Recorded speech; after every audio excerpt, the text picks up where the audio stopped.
Philippine Mars is one of the few planes of its kind in operation today.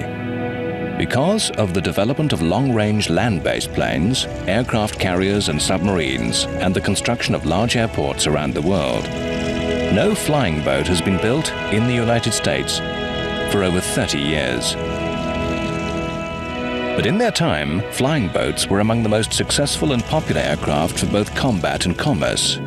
Their unique capabilities made them indispensable to the growth of aviation as a practical means of war and a safe mode of travel.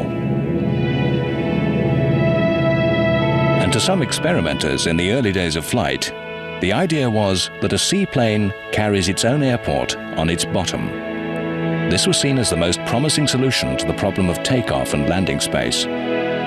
Since most of the Earth's surface is covered with water, a plane with the ability to float would have access to nearly any destination and would never be very far from a safe place to put down in case of trouble.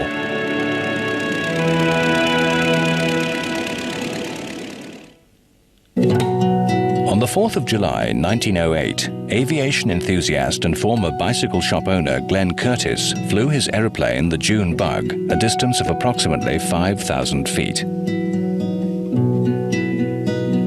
It's now acknowledged that Wilbur and Orville Wright had actually flown their Wright Flyer more than 4 years previously, on the 17th of December 1903. But their early flights were witnessed by few, and their secrecy caused some doubt among the public that the feat had been truly accomplished.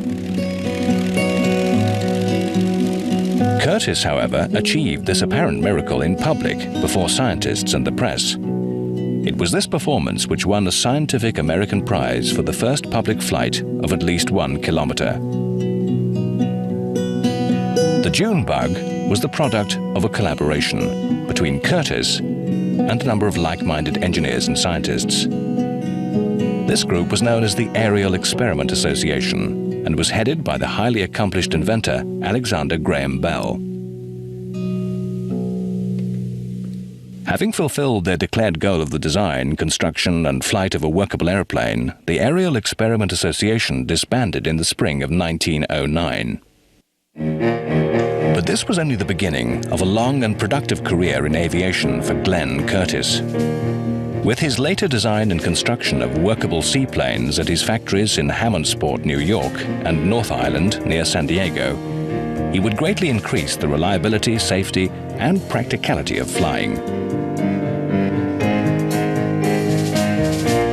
In July of 1909, Curtiss won another Scientific American trophy by flying his new aeroplane, the Golden Flyer, a distance of more than 25 kilometers.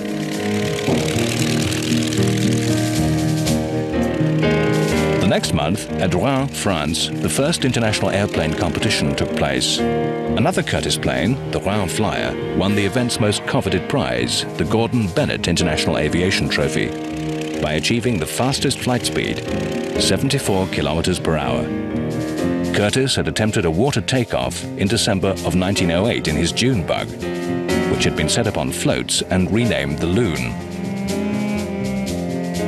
He was unable to lift off, however, and the experiment ended when a float was damaged and the Loon sank. But land-based Curtiss planes continued to prove themselves the world's best.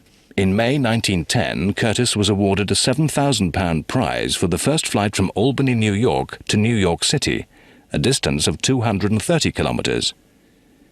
During this time, both the Wrights and Curtiss had been trying to convince the US Navy of the possible military value of their machines, without much success. The Army had purchased one Wright plane in 1909, but there was still serious doubt as to the practicality of flight for military purposes. On the 14th of November 1910, Eugene B. Ely, a pilot working for Glenn Curtiss, made an impressive demonstration for the US Navy by taking off from a wooden platform temporarily constructed on the bow of the USS Birmingham. 2 months later, Ely put on an even more daring show, making a landing on the stern of the USS Pennsylvania. He then refueled his aircraft, took off again, and landed back on shore. But high-ranking naval officials didn't immediately see the value of aircraft operating from the deck of a ship.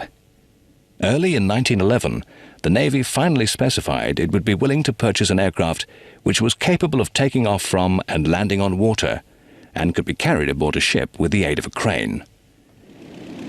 Meanwhile, Curtiss continued his experiments with flotation gear and made his first successful water-based flight in late January 1911. By February, he produced a workable float plane, which could fulfill the Navy's requirements.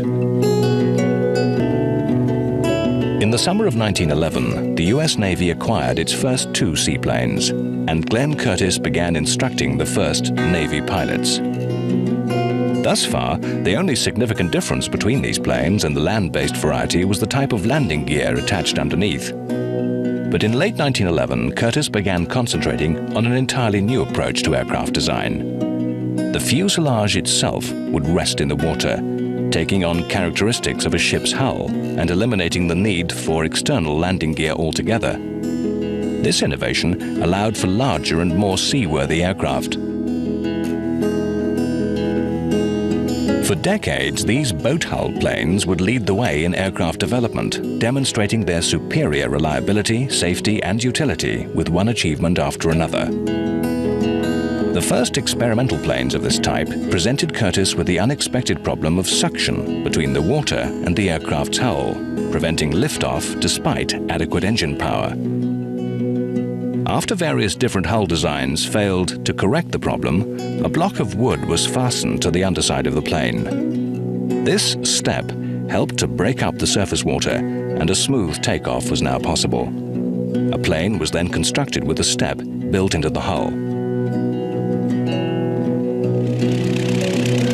This latest model in the Curtiss line became known as the F-boat, for flying boat.